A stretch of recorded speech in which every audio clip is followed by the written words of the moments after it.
Ladies and gentlemen, welcome back once more to another fantastic night here for the World Cup tryouts. It's been a busy few weeks so far, and hey, the business has not given up quite yet. We still have a lot of countries left to have to start deciding their rosters. While we have seen a couple over the last few days start solidifying theirs, it's going to start happening at a lot more of a rapid rate here in due time. And one of those teams that's going to have to try to settle things this week is going to be Puerto Rico, who, to this point, have already done 2 days of trials. One closed earlier a few days back, and one that was open just this past Monday. So, Dex, as far as we're aware, it is today and Friday coming up here that are going to be used to decide these rosters right here. And we've managed to get some glimpses over them in a couple of different things over the past several months.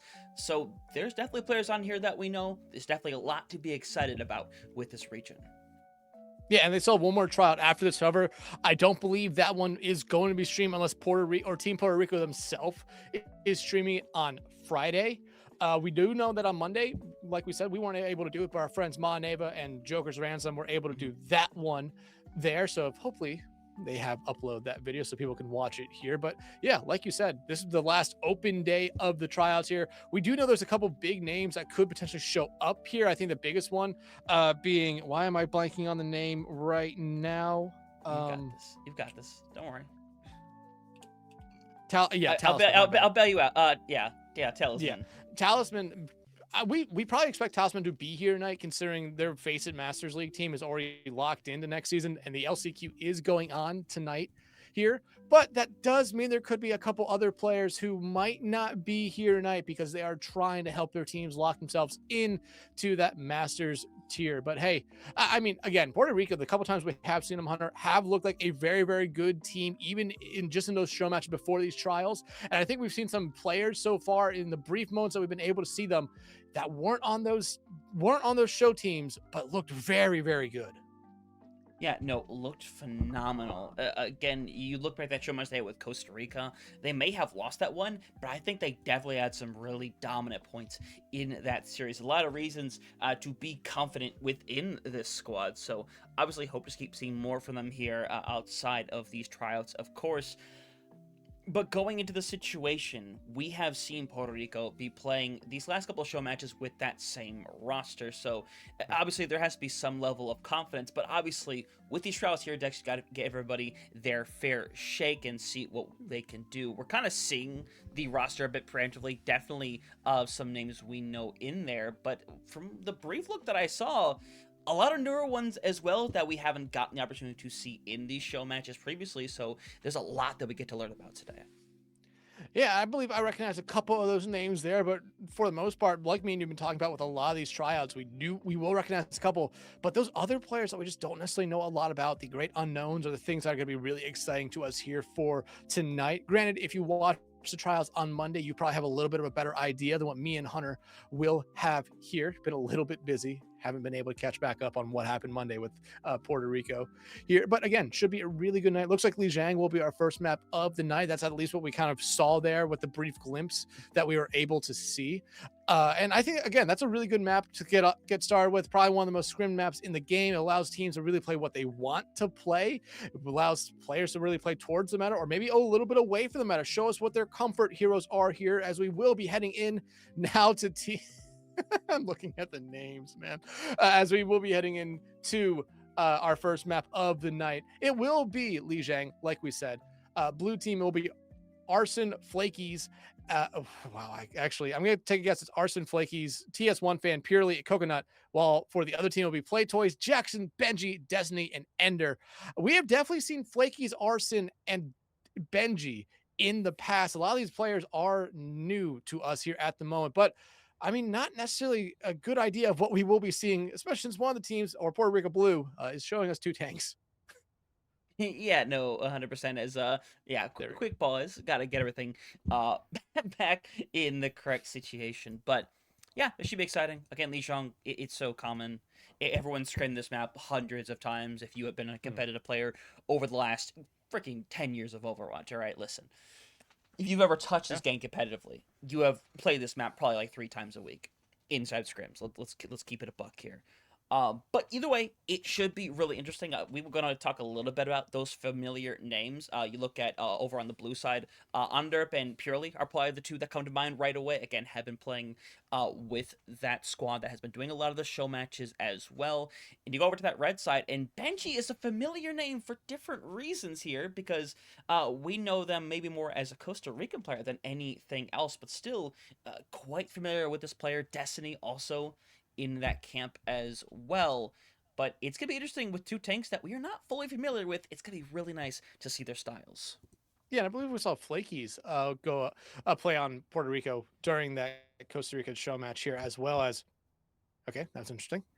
Uh, I believe we saw Flakies play as well. I think they really did hold their own there. It seems like teams right now are trying to decide whether or not there are going to be bans for this map. Yeah, they keep on going back and forth on that one. So at the moment, there are no bans, but at least we can get a good idea of what the teams are necessarily looking at here, as both teams running that Kiri Lucio backline, which is what you kind of expect at this moment, especially on this map. You have one team, both teams actually leaning towards poke, while red team focusing with the dominant poke, blue team focusing with the, at this point, I'm going to say the classic poke of Sigma. And outside of that, you have both Sojourns on each side. And I imagine after the sim gets these TPs out, it will be over to a Tracer or potentially maybe something like a Vendetta here. Yeah, very well so. Again, sometimes we see occasionally teams decide to stick on the sim, simply just speed out, TP directly over onto the point, and just set up a base there. But no, I think you're right. Tracer is probably the most likely outcome. But again, we're on a really open map. A lot of things can come into play. But either way, we're getting ready to go into this one quite shortly. As everybody's ready to go, Dex, we'll likely see both the TPs out, but let's see, will it be the double Tracer? Well, TP's out there for both sides, and no, it'll actually be the Tracer for red team, and Flaky's going over to the Genji. I believe that's who we saw them play for the majority of that series, or that show match against Costa Rica about a week ago at this point here, but you already see Playtoys going to be able to shut down Purely, not the start you're looking for here if you're blue team. Yeah, not quite. Now it opens up the door pretty significantly, but to be fair, with Flaky's down, yeah, you're going to push up a little bit here. Try to find some extra kills, but instead, you should be able to just claim this point right here, and yeah, that'll lock you in beautifully so. As again, that one pick, if you're not in all the way, you have no reason to have to go and take that 4v5. Yeah, and especially with the one pick being onto the Lucio here, especially in this composition where you're playing very slow-moving tanks, you need them there. As you already see him coming right back in. Nice shield, though, by Playtoys, really stopping anything from getting to Arson. But it's Kibby Benji find them out again. Another fallback going to be coming here for blue team as they're losing 1, 2, about to make it 3 as they do. Yeah, 100%. And now, yeah, and Playtoys looking great to get things started out right here. Again, that Domina, despite the couple of nerfs that have gone through, I think is still exceedingly strong. Not necessarily the must-pick tank, but I think it has really good utility where if you get stunned against a wall, Dex, there's nothing you can do. And unfortunately for Flakies, not quite the play there. Maybe still new enough that not everyone understands that that thing does have a little bit of an explosive kind of burst right there. Playtoys, again, getting out there. Luckily with their lives is Benji and Destiny both coming over there to save them. But, I mean, blue team's really struggled even to get past this bridge here right now where I feel like we haven't seen Coconut even get across the bridge. Red team's doing a really good job just keeping them to this one area. It's a surprise that blue team hasn't really tried to go towards White Room. It's a little bit of a surprise, yeah, but either way, you're seeing that Flux already here for Arson. Unfortunately, doesn't get a whole lot here, and now you bring out the Kitsune Rush for it, which you don't really hate. And again, Flaky's down early on in this fight. Again, you don't have to take any kind of aggressive approach if you are the red team, as Ender gets taken out by the Pulse Bomb, and now they're just doubling down on everything to try to clear them out. But even with these deaths right here, there is going to be enough time for potentially one more touch, but they're playing close now. Yeah, they're playing very, very close, and you do see Playtoys with the Panopticon ready to go at the moment. I mean, if they get that out pretty early on, Purely's beat might not even be something that gets off to everyone here, as you already see him pushing far up here now. Blue team's going to have to make a desperate rush to the point. Yeah, gonna have to try to right now. Playtoys being down makes it difficult, but again, you have that touch coming through from Flakies, and Purely with them over on the point, gonna be able to establish the sound barrier here, and is opening up the door as Playtoys, you see, heading back over to that Domino once more after a momentary swap, as we should be able to see the clear out coming through. Jackson is going to live through this, though, so a reset could come very quickly.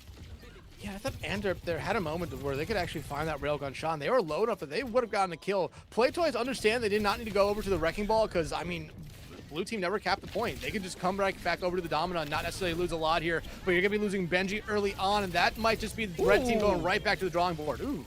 Yeah, Playtoys just get stuck right there, but it's going to start getting a little bit of care. Remember, it's just Destiny around for heals for this red squad right here. Flakies needs to kind of try to chill out a little bit here. Literally 1 health, and they can't get to him in time. So now door is going to open back up a little bit here. You're going to have a Kitsune rush to potentially burst back over onto this point. But you're hoping for Ender to get back here with that pulse bomb, find a little bit more value. Ender, I mean, give either time if they can find the right stick here, maybe on someone like Ender, it opens up a lot of space here because you get rid of a lot of pressure that comes from that Soch here, as you already see the Kitsune Rush out here from Jackson, and now Destiny as well. Oh, yeah, and that is going to be cleanup crew coming through here. Arsen's going to have the Panopticon, but it's just not going to matter right here. Flakies at least avoids the death, but either way, 155 to get things started. Red side looking good once more. Again, the Domino, really tough to work with in a lot of these situations, or really tough to work against, I should say. Again, you get stunned against a wall, you are simply free pickings for the enemy team right there. But we'll see if there ends up being any swaps, especially as we head over to Control Center, where those Brawl tanks do tend to have a leg up in situations like this. Yeah, but we will be seeing a swap here. A little bit different than what we normally talk about considering a swap, but it will be a player swap. Promise coming in there for Ender.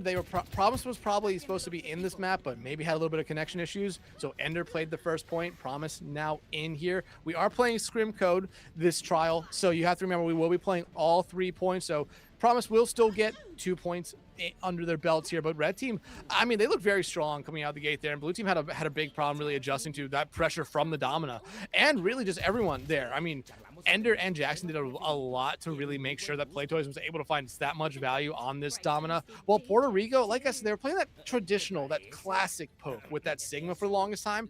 And I think at the moment right now, you're still seeing, like you even mentioned, with the nerfs that have come to Domina, it doesn't necessarily scare them to go up against someone like Sigma, who you saw there a couple times got hit by the accretion, but was able to stay alive because Benji and Destiny just did a really good job at getting them out of a sticky situation.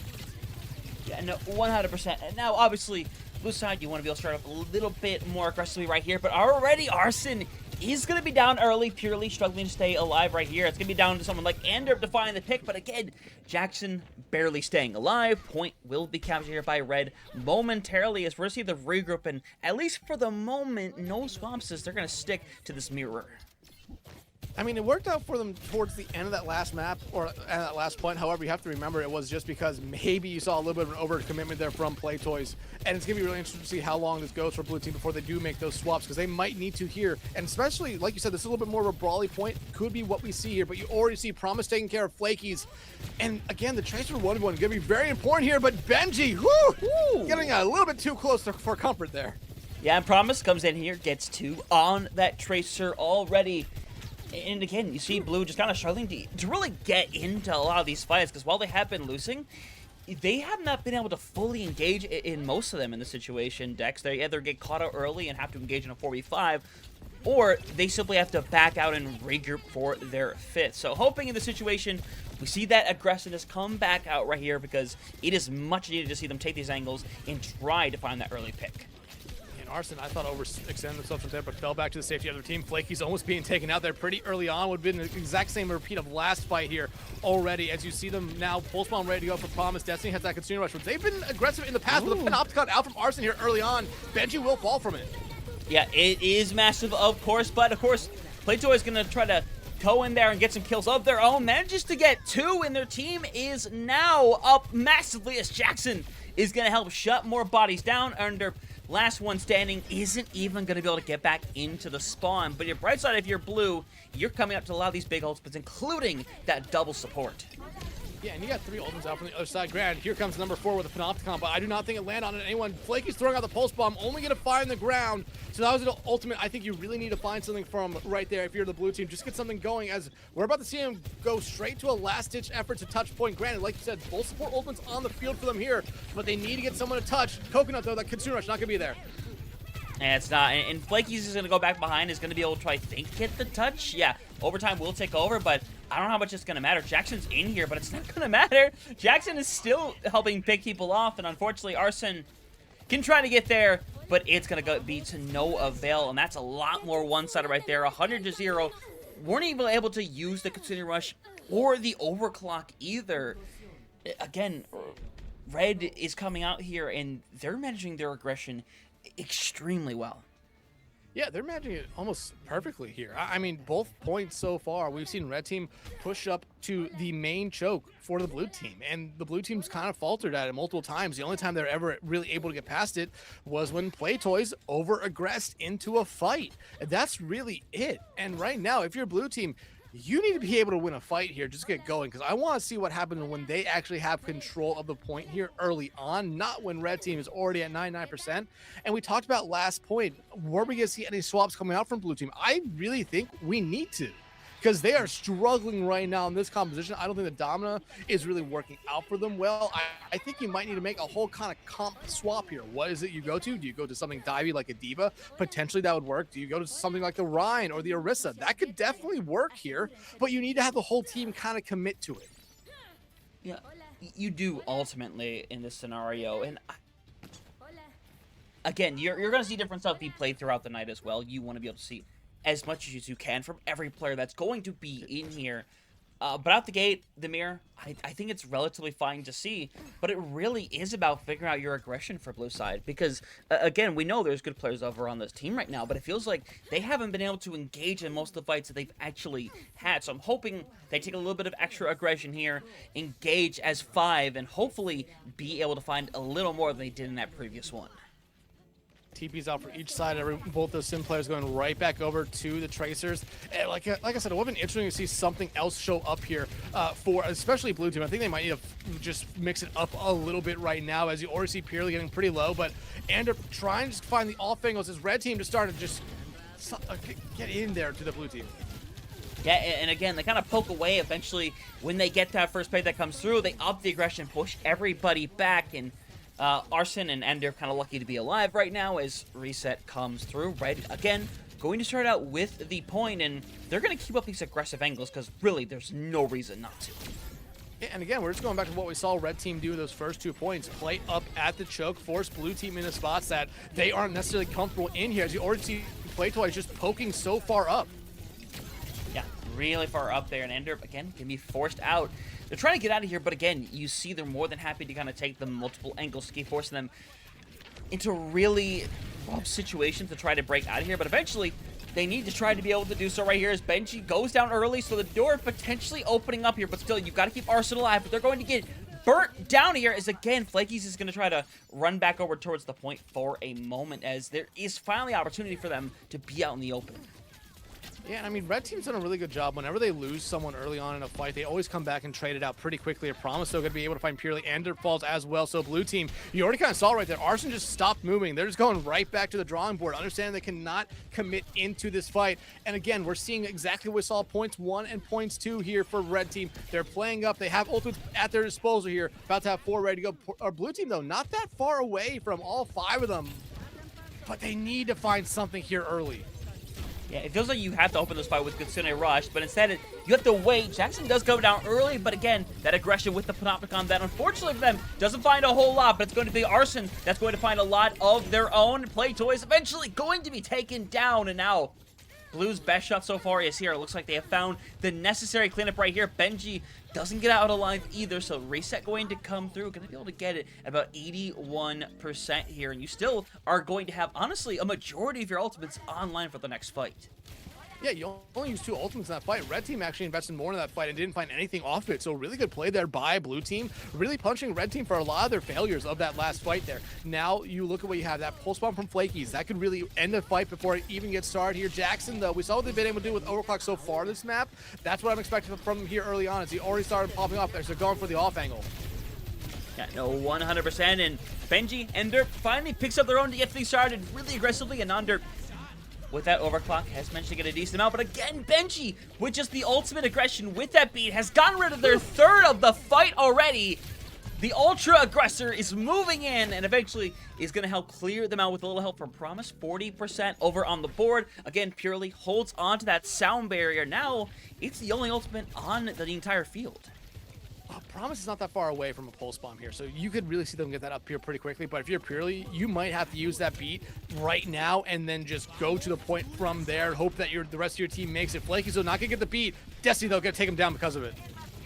Yeah, 100%. And now, I mean, again, you can force the judges here, but Promise, Destiny are just clearing this one out, and that's going to be 3-0. And hey, again, this red team looking great to get things started over here. And obviously, we'll see how everybody adjusts throughout the night. I always tend to take the first map with just the smallest grain of salt. Yeah. We tend to see everyone kind of play better on their last map than on their first map. That's just kind of how it is. But regardless, you have to be confident who you saw over on that red. Again, Benji, the Ultra Aggression over on the Lucio like that. Not every Lucio has that level of confidence, so it is really nice to see. Yeah, we talk about all the time that fine line between being aggressive on the Lucio or just being stupid on the Lucio. And Benji was aggressive on it, but did it right. Knew when to back out, knew when to really be around their team, was able to find a lot of value in a lot of the fights. And you have to remember the couple of times that Benji died, it was very early on. But like I always said, Red Team was very good at finding a quick trade there to make sure everything was evened out. Really great performances from everyone there on the red team. I thought Playtoys, though, probably was the person you really want to talk about. Playing that Domina, yeah, maybe still a little bit strong, but it did force Arson to swap over to the Domina, and you just looked a lot better than Arson on the Domina. It seemed like you have a little bit more comfort on that hero so far. And again, they just took a lot of space. They played great angles. And the only time that maybe there's a bad thing I can say about Playtoys was the end of this first point, where they maybe over pushed themselves too far on their own and really led to that not being a 100-0 on that first point. Yeah, no, 100%. And again, we look back at how Control Center went, and that ended up being 100-0. It's a rough situation, obviously, this early on, but it goes to show the confidence and, again, who we see on red. I think Playtoys came over here, looked fantastic over on the Domina. Really good levels of aggression. But I think Jackson's the one to really talk about. There's so many times where I was like, oh, Anderp has Jackson at like 5 health, 10 health. Should go down. Doesn't go down. They're able to get out of there just in time, get that care. And a lot of the times they ended up finding the pick back. It's impressive to see, because from your Sojourn, you need that pick potential. You need to be able to go in there, click somebody's head, and kind of force the fight in your own favor. Either way, it's really nice to see. But from your perspective, Dex, as we kind of go into this next map, as we obviously don't know who's going to be in or not in yet, but who do you want to see a little more from? Or maybe just in general, what do you want to see more of? I want to see a little bit more from Arson. We've seen them in the past. We know that they are a solid tank, and we've never seen Playtoys. That was the big thing. Like, we knew a little bit about Arson, didn't know anything about Playtoys. We know a lot about Playtoys now. Arson needs to show us a little bit more. But same thing with Flakies and Anderp. We saw them in that show match with Costa Rica. They looked good. They looked comfortable with that team that they had in that match, but they did not look comfortable there. And whether it has to be they have to make some swaps to their composition, whether it is swaps to heroes as well, I want to see a little bit more from a lot of the members on that blue team. As you do see now, as we head in here, looks like essentially the entire red team is staying in. Anderp going over to actually support now. God Baby in as well. Coconut still on support. Flakies still playing DPS. And I Hold W now coming in. I imagine, I want to say that's a streamer name, but I could be wrong about that. But we see the Pharah coming out from them, and that is something that we did see Talisman play for a little bit in that show match, in the one map they did end up playing. Yeah, no, 100%. And obviously, we've seen God Baby previously as well, played in that Costa Rica versus Puerto Rico show match as well. So we'll see what more comes for it in this scenario right here. The Sigma, I do like to see it. I think it still gets a lot of inherent value nowadays. But as I say that, the trade comes through. ILW is, of course, going to start pushing them forward, and obviously we'll figure out that name for real here in a second. But the Pharah still gets sporadic playtime, and honestly, especially with the most recent perk that's come through, you've kind of seen Pharah have like a very brief resurgence, but there's moments like this right here where they're surrounded, and Underp has to kind of go in, care for them, and now they have to wait for another opportunity to strike. Yeah, and Underp, briefly mentioned it, going from DPS line to support line here, again, shows a little bit of flexibility, but Playtoys going to be able to shut down Coconut. However, Godbaby does find promises. I Hold W now, at least going to be able to rain in some damage from the high ground. Yeah, 100%. And now, first fight done and over with. You're going to see the cleanup come through. Hoping to find the direct eventually will, as Yeah, that's going to be a big cleanup right there. And again, it's already a bad performance from this blue team with everyone you've gotten in right now. I think God may be consistent, but obviously that far right now can be difficult to deal with in a lot of senses. Yeah, especially when you look over the other team for Red, you would think like, hey, they have two good people that are really good at poking out, especially with Playtoys on this Dominant and Jackson on the Ashe. That should be able to shut down I-Hold-W pretty well, but you'd see I-Hold-W doing a really good job just kind of playing around the angles of the map, the architecture of the map, making a problem for a Red team to get anything going here. Kitsune Rush and Panopticon about to be ready for them, but you already see that barrage ready for I-Hold-W. It might be coming out here to counter out the Kitsune Rush. Yeah, it gets cleansed out. It's going to be able to build them up a little bit of room. Want to make sure that they can stay alive, but eventually it's going to be forced out as, yeah, Blue's going to start falling apart here. Flaky's just right around the corner from that blade. I don't think it's going to matter, though. God Baby has that Gravitic Flux ready, but it's no situation of, hey, better hold on to it. Let's try to get everybody out here alive, get the good spawns, so we can end up holding this gate here in a moment. As Jackson, unfortunately, gets Coconut, so bad spawn inbound here. Unfortunately, they're falling one by one. Red team will get the point right there, and again, all they honestly used was that Kitsune Rush. Team Puerto Rico, yeah, they used their barrage before I-Hold-W swapped over to the Tracer now. I think that's going to work out a little bit better in this competition, especially just being able to annoy Playtoys up there. But again, Playtoys finds one, Promise going to be able to find another one right there as well. So this Red team, after maybe a one fight too long on that first point, probably what they were thinking, already getting off to a really good start here on the second point. But both these teams, Hunter, 4 ultimates to their name, about to be 5 ready for Red team, so they can heavily invest here into these next couple fights. Oh no, 100% you can. I would love to see a good level of aggression right here. You could go with, well, there's the Panopticon to get things started, and God Baby is a little separated right now, but Flaky is trying to find something with that blade. It is going to force out the Tidal Blast as no one down quite yet, but you do create a rough situation where Jackson, unfortunately, doesn't get fully followed up in on, and now you managed to throw 5 different ultimates into this fight. You finally lose somebody within Playtoys, so now Blue has an opportunity to take this back and put themselves in a good position, but Flakies needs to be careful because they are getting pressure back by Benji, who, again, doing good things, but despite this being the fact, they're still moving in the Bob. There's honestly a really big reason why that is the case, but eventually you're going to see it go down. But to be fair, despite the big investment from both sides, you get that thing right around the corner. You cannot be mad about how that fight went for you if you're Red.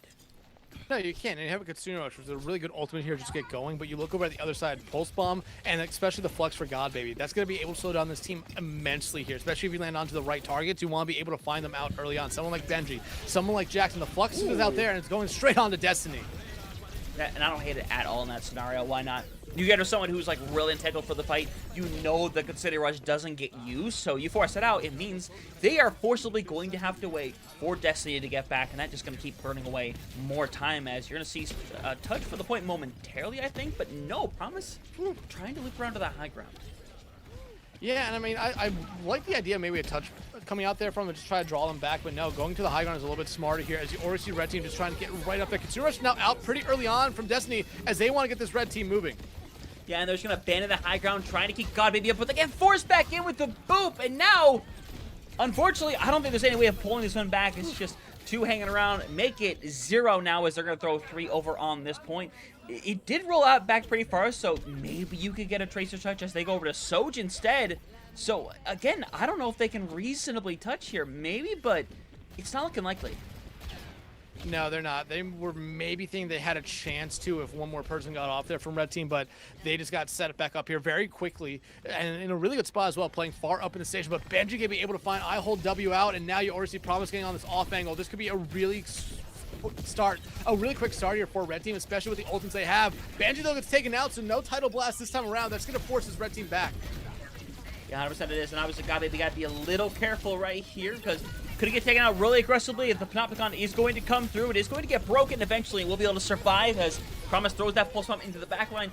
Doesn't find a whole lot. Unfortunately, with God Baby down at this point, you're relying on this Kitsune Rush to buy you time for them to get back, but unfortunately, the moment that's out, they need to get out of there. And they're just backing up right now. Coconut not going to be able to back up fast enough. Flakies as well, going to use that deflect just to get themselves out alive barely here. But you look over at Red team, 2 ultimates in their back pockets. Flakies not on the other side right now, so Red team full steam ahead for them. 100% going to be turning around this final corner with just about 2 minutes on the clock. And again, you're hoping for God Baby to be able to hit that Gravitic Flux. You would love to get someone like Benji with it to try to force out that tidal wave this early on. It would be fantastic, especially since Coconut has their own, could throw down the Flakies and combine the ultimates, but instead, it's under. With a little bit of the right-click action, it's going to solidify the back and forth on things as they need to run back to the point. Able to touch it in time as Flakies goes for the play, and unfortunately, does not work out. And now it's a mad dash for Blue to keep throwing bodies over on this point, and it is just Coconut and God Baby trying to get back to bring them back to salvation. Unfortunately, it will not be the case here. 120 on the clock right here, and God Baby unfortunately never managed to get that Flux out.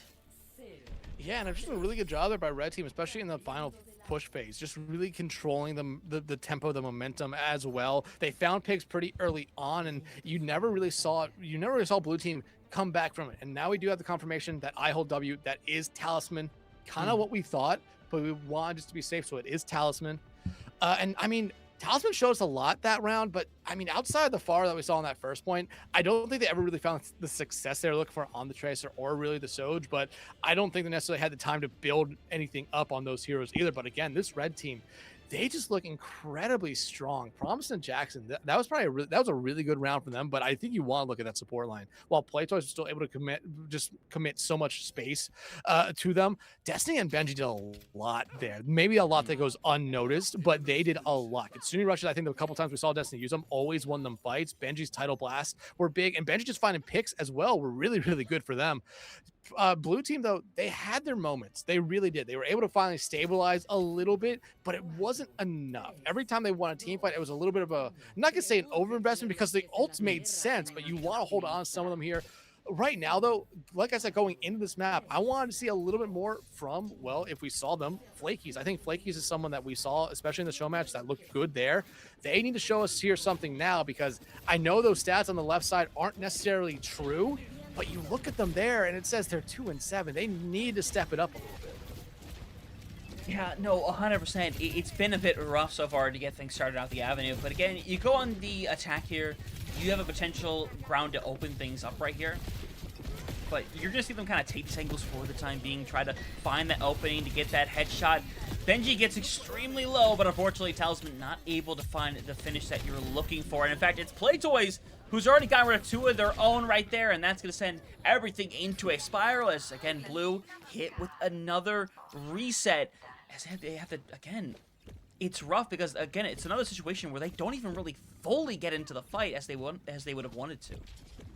Yeah, you saw a little bit of a split come out there from Blue Team, and I think God Baby might have gotten the wrong memo right there because they went up on their own and just lost. I believe it ended up probably being a 4v2 where they were just them in a support against the entirety of the Red Team there for the most part. But again, you could come in here, potentially find an early pick, and that gets a lot of stuff going for Blue Team. But still, you see him playing a little bit split here at the moment. Looks like they're going to try to go down main, but Flakies and Coconut might go down the alleyway. Yeah, you almost have to, honestly, at this point, kind of take that angle. But unfortunately, again, Promise is just super aggressive, manages to take out the supports already, and now Ender is struggling to try to stay alive right here. Your bright side is you managed to get rid of Destiny. The bad news is that you have no survivors, which means Destiny should be able to get back with time to spare. Yeah, pretty quickly as well, because I would imagine someone's going to go back there and taxi them for the TP. But you look over at Red Team. They have Pulse Bomb, Bob, Panopticon, and both their support who's about to be online here. Blue Team, you really can't say they're going to have anything ready to go very early on this fight. So this might be a fight where if you're Blue Team, you know Red Team's going to have some ultimates. But hey, actually that nice little dink there from Ander leads to Talisman find that pick. This is the moment where Blue Team's been looking for here. An advantage. They need to capitalize on it now. Yeah, and obviously Panopticon going to be ready for Playtoys, and with that considered right now, they're taking the Ultra Aggression. They are giving a lot to try to win this fight. 3 different ultimates. They managed to find 3 different people, and it's going to shut them down at the end of the day, as Coconut will just surrender themselves to the forces.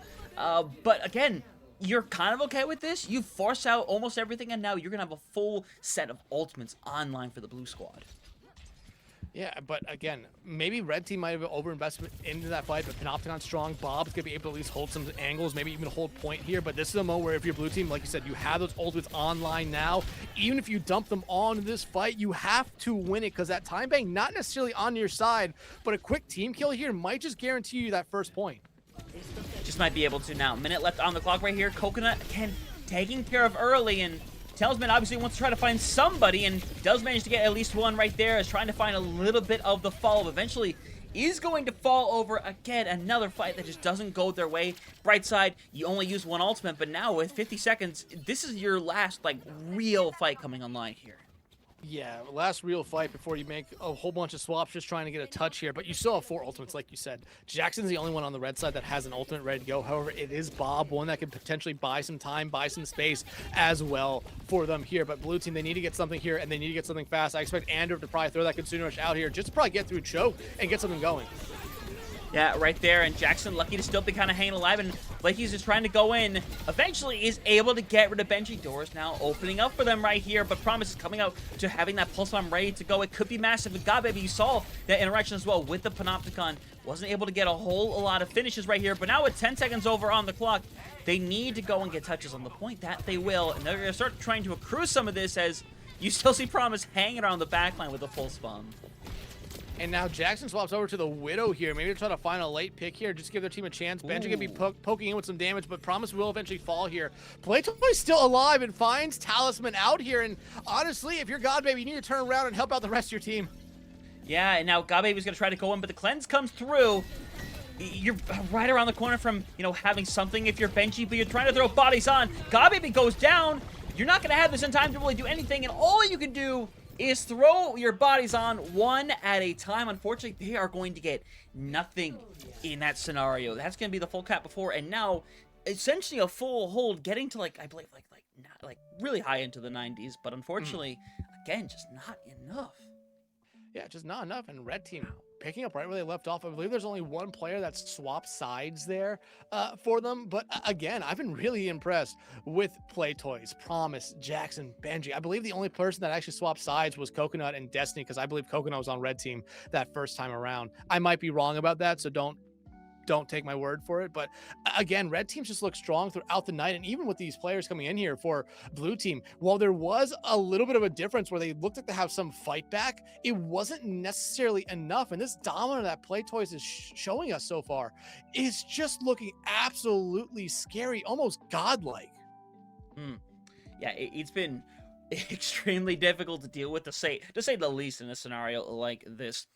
But again, it kind of goes to that aggression. Again, we talked about Benji's level of aggression on Lucio back on Lijiang, and now you have to talk about Promise's level of aggression here on the Tracer.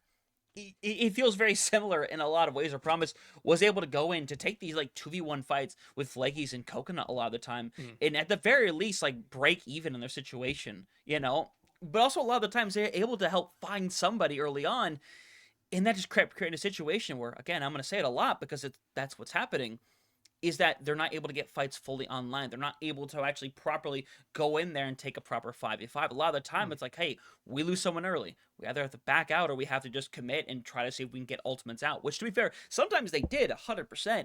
But unfortunately, it's really difficult to have to keep taking fights that early while being down somebody. Yeah, it really is. And again, we're going to be seeing teams and players swap up throughout the entire night. So it's going to be different map to map. But again, it seems like it's the same problem that blue team was running in on the first map, even with all the new players that did come in for them and are making the swap. So basically you did have 3 new players come in for that blue team that time around, and they were still running into the same problem over and over again.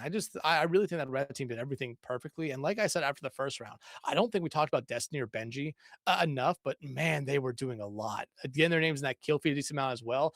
Again, the unsung heroes we always talk about with the support lines, but Benji and Destiny, they really allowed Playtoys and them to really poke up that far. But look, as we head now into Esperanza, it looks like we are going to be seeing Deer come in for the red team. That's the only swap up for them. While you look over at the blue team, it looks like Anderp is going to go back over now to a DPS player. Arson is back in, and Purely back in as well on that support line. Talisman going to be sticking around for the blue team this time as well. Yeah, this is definitely going to be a little interesting right here. Obviously, Arson back in. I think maybe didn't have, obviously, the best map to get things started right here, but again, you want to see how everybody plays with different combinations and how they manage to do together. It will be fascinating to see, though. I think Arson, above all else, I think looked best on the Sigma from what we've seen them on so far. I don't mind it coming out in a scenario like this, but I think the most interesting thing is Playtoys over on the Zarya, and I imagine Deer right now is genuinely going to go back over to that Vendetta, and they're going to go with that big combo, which is still, by the way, just terrifying people in the ladder. Oh, it absolutely is. Even with even with the small changes that they have made, even with the nerfs to Vendetta, it hasn't necessarily changed how Vendetta gets played, especially with that Zarya. It's not played any differently. The main reason you're playing that is because, hey, you want to get your Zarya charged up. If your Zarya's charged up, they'll be focusing on that Zarya more, so the Vendetta will only become scary, and then that opens up, well, Jackson on that hit scan. But again, this could be interesting because, like you said, Playtoy's finally getting off the Domina after 2 dominant maps on it here. And gonna be playing the Zarya now, so that's gonna be really interesting to see here. I'm not gonna believe Deer's messing with us at the moment, but right now, it looks like we might be trying to get someone back in here. Considering they were talking about getting someone in lobby, so we'll figure that out here in a little bit. But right now, again, we saw Anderp go from DPS to support, back over to DPS, Coconut, and Purely. This should be a really good lineup here for this blue team, and probably the best one that we have seen so far throughout the night. But we need to see, yep, here we go. Looks like Deer's coming out, and we will see Promise coming back in for that red team. So not the biggest surprise to us. I wonder, though, if they will still play that Vendetta or if we'll see something else from them here. But I mean, right now, if you're looking at blue team, you need that DPS line to really be able to find a lot of value here for them, especially with the names that are on it of Anderp and both Talisman. They should really be able to carry you through some fights. Yeah, no, 100% should be able to. Obviously, we'll see how that goes. Esperanza is a very interesting push, where it feels like it's, in my perspective, the most open of the 4 that we really have here. At least in terms of the fact that, like, there's a lot of good sightlines, there's a lot of high grounds to work around. It never feels like you are not in a condensed area unless you really force yourself to be in there. But either way, we're getting ready to get out the doors. Again, that Zarya still on display, but Promise indeed is going to go and stay over on that Tracer. So we'll see now is we're going to see a proper Tracer 1v1 now between Talisman and Promise. We saw the Tracer one we won with Promise last map, and they ended up coming on top of it a lot of the times, but it was not against Talisman here. And right now, again, it's going to be really interesting to see how Playtoys plays this Zarya. Is it going to be aggressive, as we've been seeing them play with the Domina, or is it going to be a little bit more passive, as well as we've been seeing them play with the Domina here? But right now, again, I've been talking about this DPS line here for the blue team. This is that line you really need to get going here early for them, because you cannot allow Playtoys, Promise, and Jackson to get hot, and you already see them finding one. Yeah, you take the Tracer trade out right there. Not the worst case scenario, especially as Playtoys is in pretty aggressively. Arson is able to kind of get the better in this scenario, but if Playtoys can stay up, there's no reason why they should lose this fight right here. You might see Arson potentially try to take this bot away for a second, and yeah, it's just going to invest on taking it back, forcing everybody to get back. But Arson's biggest priority really is going to be trying to stay alive, keep yourself in a good situation, try to burn down Playtoys, who close to going down, has a lot of energy. I'm surprised they haven't managed to zone in on him yet, to be honest. Only has the Lucio healing there for the moment, as you still were waiting for Destiny to get back. They're fully back into the fight now, but again, a really neutral fight as Jackson's going to open it up very quickly as you see the rest of blue team come right back in. Yeah, now Arson's in a rough situation, has to keep backing out. Everyone else splitting out a different way, so it's going to have to potentially rely on getting that mega health back. Unfortunately, he's just going to get burnt down by Playtoys, and now you put yourself in one fight position over here. Jackson's still going for the chase right here, as Talisman eventually just going to be ran down with a little help from Benji. Again, back on that aggressive Lucio that we saw so prolifically back on Lijiang. And I love the play there from Jackson. Putting a disrupting shot there on the mega health pack. It put Talisman in a really weird spot where if they went for it, they were most likely going to end up dying there. And it just, you saw the little bit of the internal kind of argument they were having with themselves, and they just said like, I need to get out. But good play there by Benji. Already checkpoint capped by red team now, and see them coming up to ultimate. Same thing for blue team though. This flux could come out from Arson at any moment, and I would actually expect it to. Yeah, 100% Jackson almost losing their head there for a moment. Still, gotta try to play a little more carefully here. Lots of ultimates about to be online, though. We'll see who's going to be the first to aggress. You have double Kitsune Rush available. I think you are going to see this drop with the Kitsune and the direct, obviously, correlation thrown directly back at it. But for the time being, everyone's just kind of trying to play for that first pick. But with Destiny and Playtoys gone, you don't need any of these ultimates anymore. You get the full cleanup coming through here. Benji promised you to run for the hills. They'll sell out a little while longer. But remember, no forward spawns activated, so everyone going to be taking the long spawns. Yeah, that was the thing that throughout that entire fight, I'm surprised red team really allowed to happen. That you saw them just take the bot away and put it into a spot where you were thinking like, hey, we'll still get the forward spawns. No, now most of your team doesn't have it. You're allowing blue team to finally get some momentum going their way here. All 5 ultimates ready here, Hunter. I expect this to be a pretty heavy ult fight, and I think you're right. It's going to be the Consumer Rushes for probably either one of these sides to come out here first. Actually, no, it's going to be grab from Play Toys, but I think it's canceled by the shield. It might have been, yeah, because it clearly doesn't really get any value. Beat's going to come out right here. Flux is ready. He's going to try to catch on to some bodies. It does manage to get onto somebody, but unfortunately hasn't finished anybody off, so they're going to eventually get full wiped right here, as at the very least you get to 40 meters, you put yourself in a decent position, but they do use more ultimates as Arson's going to give up on the Sigma, heads over to the Ramatra instead. I like this a little bit better. I think it's a much better matchup with the Zarya, and I think it also really helps try to slow down Promise, slow down Jackson a little bit, slow down Benji, who's been very aggressive, as we've talked about throughout the night here. But blue team still has a Consumer Rush and an Overclock that could really win you a fight here, but you already see red team pushing right back up with their own ultimates. Promise holding on that pulse bomb here, that could be devastating. Absolutely could be in the right hands, but it's Anderp, who's already going wild, has helped got rid of 2. Eventually cleanups crew is going to come through. Promise, though, has found 2, won't be able to get out alive, though, so no lead extended, I believe. Yeah, you still see holding up back there, I believe, is Destiny, who's going to try to get out alive. Unfortunately, it's looking really unlikely, but they do actually get out. Ooh. Great play by red team, and a little bit of a misplay there by blue team. You really needed to get rid of that Kiriko Lei. You were trying to get the mega stagger, but it just ended up backfiring on you, and red team's now going to come back in very, very quickly. Look, Destiny's still holding on to this Consumer Rush. They could throw this out pretty quickly, and Coconut would have to match. Absolutely would have to. Destiny is holding on to theirs, I think really smartly so, especially as you see the trades going back and forth. Destiny could still potentially let this rip, but without Play Toys, I think it'd be a really tough journey to do anything else, as Jackson's kind of waiting for someone to peek. Little do they know, no one wants to, but eventually Talisman is going to, and now this opens up the door for a potential checkpoint coming through here. Play Toys is going to be right back around the corner. They're going to have their own Kitsune Rush. If they want to simply double down, take this point, I think they have an easy pathway to do so if they pull the trigger. Yeah, but Arson does have that Annihilation coming up here, which could really be used to... never mind, I was going to say used to keep them alive throughout that Kitsune Rush, but now, without that tank there, I don't think you need the Kitsune Rush here. You can kind of just push forward, and blue team's going to have to give you some space. Yeah, and there's a level of hesitancy from both squads right now, it feels like, because they know these ultimates that are online, you know you can only do so much here as the forward spawn's going to reactivate. Bot's going to start making a little more progression, and now you know you have to deal with the Kitsune Rush, but you just have to go into it. You don't have an option here. You either go aggressive enough to force it out and peel, or you go to the situation right here where you're in so deep to where you don't get much of an option in that situation, as everyone's kind of flooding into different areas right now. Beat's going to be used here as Talisman's going to get ran down. Arsa's going to pull onto this, and they have to use it, unfortunately. They're going to get burnt down in time, but it is a big investment for Red. But to be fair, to keep extending this lead, I think it may be worth it as Widowmaker? Yeah, but you got a... Yeah, well, Talisman makes swap to the Widowmaker. You got a big investment, a really big investment there from the blue team with that Annihilation. I mean, especially now with no beat on the other side.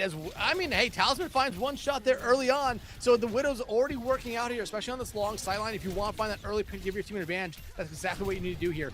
How much longer do we see the Widow? Probably not much longer, but blue team off to a much better start this fight.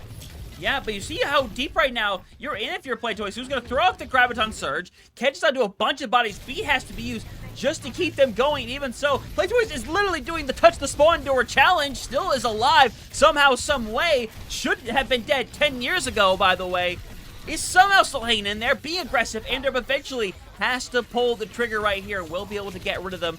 But now, so much time has been drained. They will get a 3K, though, in pretty nice fashion. But now, 3 minutes left. 85-meter lead for the red squad now.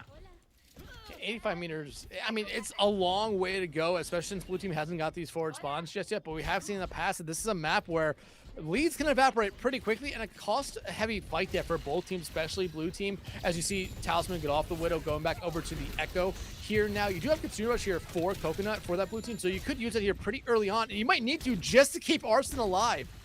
Yeah, you just might have to right now. Kitsune Rush has been used. It's going to give them a lot more room to work with, especially now that Play Toys doesn't have a lot of charge right now. That's going to open up the door for them to be able to keep that aggression up. Unfortunately, again, they're a little bit hesitant to go on that all-out aggression. Like, I feel like might aid them in a situation like this, as You see Destiny throw that Kitsune Rush the other way back. Arsene has to kind of just defend themselves, try to stay alive, and hold this cart where it's at. But unfortunately now, with 2 minutes left over on the clock right here, this is going to open up the door for Jackson to promise to invest. Pulse Bomb thrown out, unfortunately, finds no recipients, Dex, and now Arsene is hoping to get this Annihilation online and go ultra aggressive here in a moment. And they're already popping off or they're holding on to that Nemesis form right now. The Annihilation might be just after this, and here it comes out. Overclock, though, going to be the response here from Jackson. Yeah, and unfortunately, Arsene just has to kind of just focus on prioritizing their own life right there. Not able to get a whole lot, but honestly, if you're Red, you're so happy with this. You've just been draining clock with this overpass right here. Or taking your sweet time. And at the end of the day, while you are starting to find the picks, beats eventually use, I think, perhaps a little too late into the game right there. Maybe you want that a little later down the line, because now Playtoys is going to have a grab with nothing to really defend yourself. Yeah, I understand why the beat was used, but like you said, it's one of those things where they probably hit that Q button, and then those two members of Red Team died. So a little bit of an unfortunate play there for Blue Team, but you have a duplicate online here, and if you want to say duplicate this Lucio, maybe not the smartest move, but it does give you a beat. Purely, they'll be able to shut down Promise, and that's a great start here for this Blue Team, as they will get the checkpoint here. Still about a minute to go, but they have started to cut into the lead. Yeah, that they have it now. You're going to be able to get the forward spawns as well. You have a good copy around the corner, which it's difficult to decide when the right time to use this is, because again, you have things like the grab and the beat to have to deal with. You're almost hoping they have a quick fight here where the stuff gets forced out, but if you're Red, if you're smart, you might hold on to this, but instead it's going to be thrown into the back. Everyone's throwing it together, and now, if I'm Blue, I am trying to die as quick as humanly possible or get out right here, because now you have to worry about a touch. Yeah, and Red Team going to try to reset the spawns right now. Talisman and Ander able to get out here, but actually good smart play here by Red Team. I think they actually stopped it at the furthest point away for Blue Team to get back to, and they're going to have to rush to it with not that many tools at their disposal, and Red Team bearing down the spawn doors. That they are now, you're starting to lose out on both of your supports right here, and the point, unfortunately, isn't going to get a touch. Unfortunately, no last second rally here for this Blue squad. Again, Red looking good right now, looking fantastic for that matter. And it feels like Blues figure out more and more as things go along. Unfortunately, again, it's an issue where it feels like they're not able to capitalize on any momentum they pick up. They go and they play, again, in a situation where all Blue wants to do with that big of a lead, with that much time remaining, is just keep holding the choke. They don't have to aggress. They have to just sit there and be like, hey, you have to come to us. We have no reason to walk into you. Oh, absolutely. I mean, I think Blue Team handled that perfectly. I mean, Red Team handled that perfectly throughout those last couple minutes there. They knew they had the lead. They knew Blue Team was making swaps just to make sure they didn't complete the map there. And they knew they didn't have to complete the map unless they had the opportunity to. They played it very, very smart. They played it very smart indeed. But Blue Team, they got better as that map went on. I think that's the first time I can realistically say that throughout so far. And granted, I think Anderp and Talisman really started to pick it up there towards the end, but it was a little bit too late. I mean, Anderp found that 3K with the overclock. Talisman was really starting to find a value no matter what hero they're playing, whether it be the Widow or the Echo. And you start to see Arsene, I think, come alive on that Ramatra. Again, like we talked about in the past here, Ramatra has been used to try to counter out Azaria. And while they struggled with it a little bit, the sustainability, the survivability as well on that Ramatra was a lot better than what we were seeing from the Sigma that they started off the map with. Yeah, no, 100%. So we'll see what kind of adjustments might exist right here. Again, we don't know the full number of players that have tread up, but the fact that we are on day 3 means that I imagine that count pool has probably decreased a good amount since the original one that was posted. So obviously, we're simply going to have to see what kind of changes end up being made in their favor. Because again, we take a look at like the main 7 that have been playing for them right here, as we do see some of the swaps that are going to be coming back into play. I believe at this moment, nobody knew. We had a couple of swap rounds right here. Obviously, Flaky's coming back in as well. I think that's the only swap for this map, is Flaky's coming in for Talisman. I think so. Yeah, so again, this Red Team looking very good. Haven't really seen any swaps come from them all night long. And I think right now you're starting to see this team kind of gel together, even though this is a tryout. And I will say this, there's probably some players that, or we don't necessarily know the list of the players that we're trialing for Puerto Rico here. And we're not going to say that there aren't any who are currently trying to help their face a team lock themselves in the Masters. They might not be able for that reason tonight. Again, there is another day of tryouts happening. It will be happening on Friday, but as of we know of right now, there will not be a stream of it unless it is Team Puerto Rico themselves covering it, or unless anyone else is able to get in. But right now, I mean, again, day 3, and Hunter, I believe you might be right, even though with what I just said, the talent pool probably has been knocked down a little bit here. And we're starting to see maybe what is realistically the final 12 or 13 players that are trialing for Puerto Rico. Yeah, I think it's a very realistic situation with what we're looking at so far, and how the fact that we've had very little swaps in terms of who's come in and out. Obviously, people are going to keep trading sides, but it's a very interesting situation because now it feels like you really have it narrowed down, and now you have to come down to like the 7 that you are most confident with. And to be fair, it's going to be very weighed, these maps today, and then obviously Friday for whatever may or may not be shown. It's going to be fantastic to see. I'm excited for it. But right now, obviously, a lot of confidence for those that are playing on that red team right now. I think they look fantastic. Again, the entirety of this time, it feels like the line that stayed in here has just been extremely consistent and honestly very aggressive with one another as well. Yeah, and again, that's a really good thing to have. I think you want to have those teams that are very aggressive, but we've seen them there, especially that last map. They knew when to slow it down a little bit, let that blue team be the first aggressors, knowing that they had the ultimate to really sit there and respond back with. And a lot of times it ended up working out for them. Only towards the end, where I saw when I said blue team was starting to get together there, did we finally see them break through those last couple times. But heading into what looks like to be Atlas here for our 4th map of the night. Like we said, Flaky is the only person coming in this time around. It will be Talisman stepping out this time to let them back in, but it's going to be really interesting with that being the case here, considering I believe Flaky's and I just saw the other name, but I'm blanking on it. Anderp. Actually, no, that's still a hit scan and a flex DPS duo. It would be really interesting to see, especially going into a map like Atlas, where I think a dual flex DPS could really work, especially on the first point where sightlines are kind of limited at times. Yeah, it could definitely be limited on a map like this, where it feels like there are definitely some awkward angles that can be taken at times. So it's going to be interesting to see how this map goes down to whether the playstyle is going to change at all. I honestly think the answer is no. I think it's going to generally stay the same of what we've seen throughout the entirety of the day, with things like the Dominator, the Zarya coming back online. We haven't really seen anything that we've kind of been seeing on a regular occurrence, like the D.Va for that matter, that we've seen very prolifically in a lot of these, whether it's a show match, whether it's a tryout like this. We normally see that D.Va come out at least part of the time, but today, no appearances thus far. Which, to be fair, I don't mind it at the end of the day. You know, some people don't like D.Va. It is what it is. But in this situation specifically, as we're getting back into things, the double Zarya's on display right here. If we see Flaky's over, actually, the Reaper, that's going to be fascinating. Yeah, and again, you talk about stuff we haven't seen yet today with the D.Va. We haven't seen the Zarya Vendetta comp. It's something that has been a little bit of a surprise to us. Maybe we're really starting to see teams go away from it because it might actually be losing a lot of its luster here. As already Flaky's going in, Anderp could be the first one to find Jackson out here, and this blue team off to a good start again this map, but it fell apart quickly last map for them. Yeah, 100% it did, and now you see the clearance starting to come through, and blue looking great. I think the extra aggression with Flaky's over on the Reaper is definitely paying off for them out the gate. But still, you do need to go and cap this point. That is an integral part of the game of Overwatch, unfortunately. But they'll be able to touch. But now this gives a chance for Red to come back in pretty aggressively early on.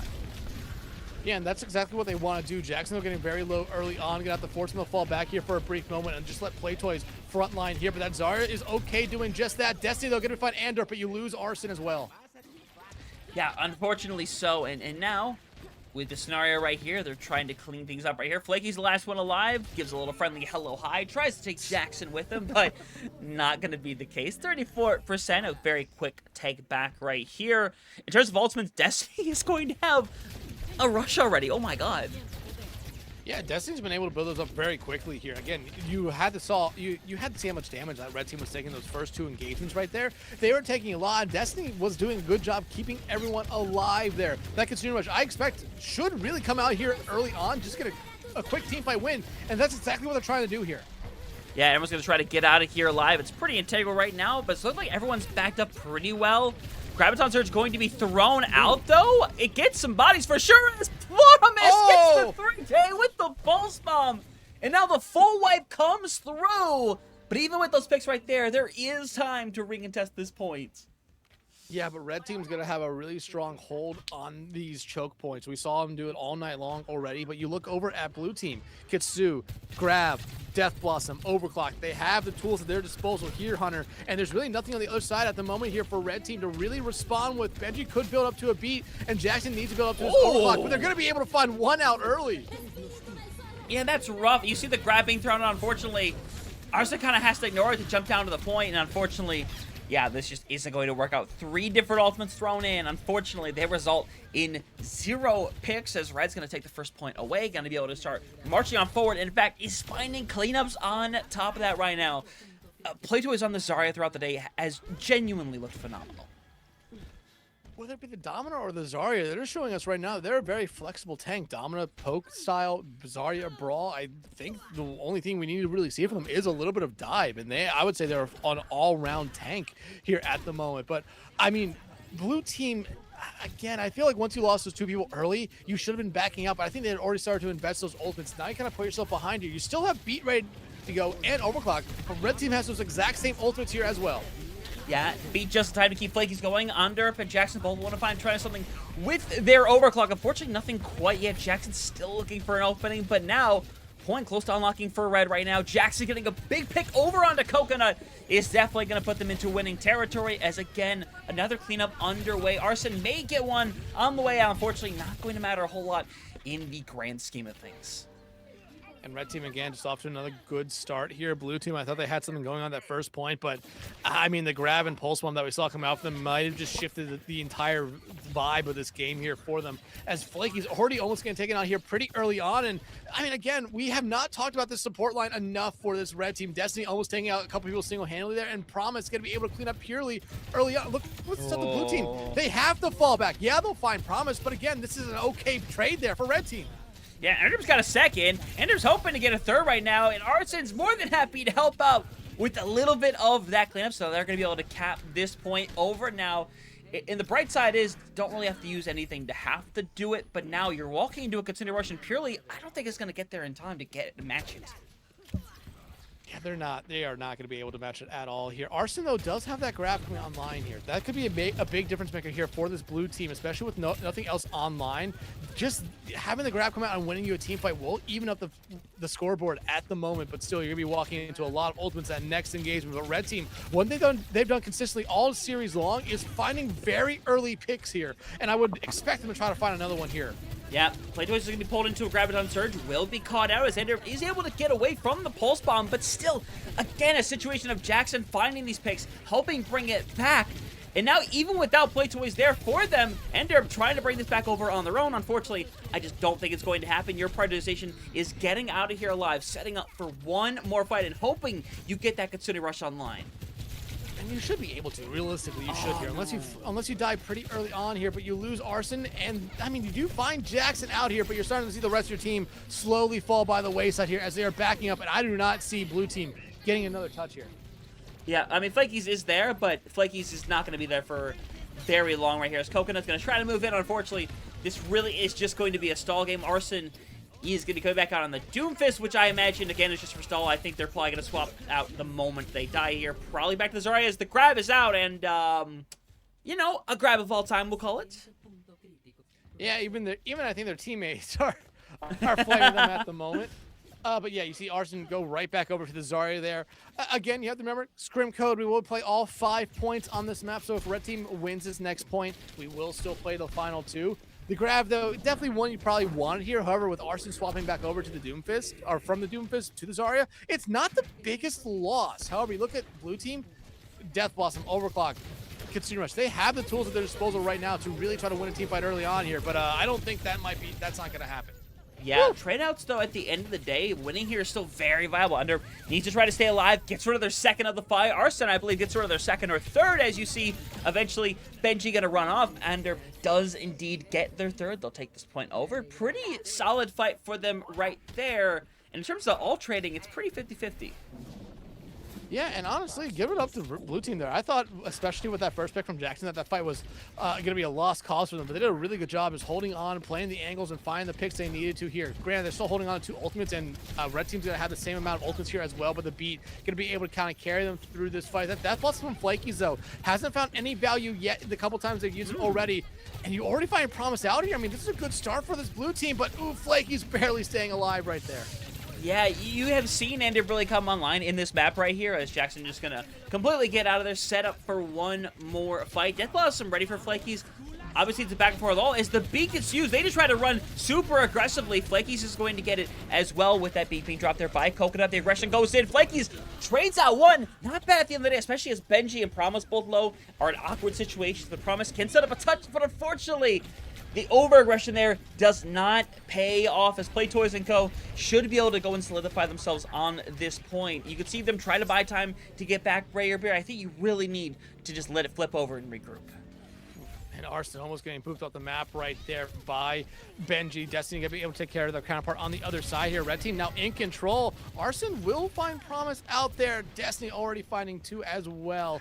But again, it's going to be blue team going back to the drawing board here as red team now back in control as Jackson, again, just going to send one more member of that blue team back to the spawn here. Look at the ultimates now, though, here, Hunter. Red team about to have 4. Blue team only really going to have 3 at the midpoint of this fight. Has a grab ready to go early on, but hey, I think he pushed that go button now. There's no beat on the other side to counter out the grab. Yeah, Pulse Bomb is out this time. Doesn't get a whole lot in this scenario, but you're back to the 3 meter. The problem is Arson is down, so now you lack all of that critical damage to push yourself through. Under, though, gets one, is close to getting a second, but the bubble is going to prevent them from doing so as they're going to pop this overclock right there. Needs to hit it as Playtoys needs to try to run, get out of their reset, but it's all about getting a touch here momentarily as Playtoys is in a bit of an awkward area.